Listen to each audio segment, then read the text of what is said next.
Hello বন্ধুরা, আজকের ভিডিওতে আমরা জানব চাওয়া ও পাওয়া অনুযায়ী প্রতিদান। দুজন ফেরেশতার দেখা হলো আকাশ থেকে পৃথিবীতে নামার সময়। দুজনেই খুব দ্রুত পৃথিবীতে অবতরণ করছিল। প্রথম ফেরেশতা দ্বিতীয় ফেরেশতাকে প্রশ্ন করলেন, তুমি এত দ্রুত কোথায় যাচ্ছ? জবাবে দ্বিতীয় ফেরেশতা বললেন, এক ব্যক্তি মৃত্যুশয্যায় শায়িত, তার খুব ইচ্ছা জয়তুনের তেল খাবে।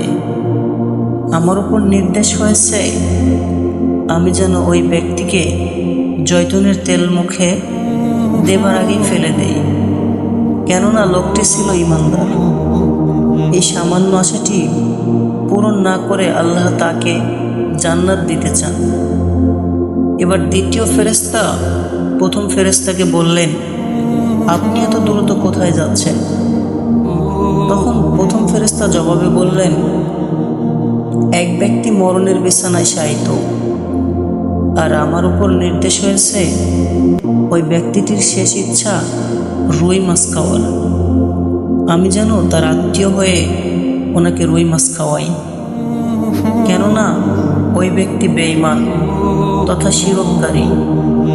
ওই ব্যক্তিটির এই ইচ্ছা পূরণ হলে তার দুনিয়ার সব চাওয়াই পূরণ হবে, আর এর মাধ্যমে আল্লাহ তাকে চিরতরে জাহান্নামী করতে চান।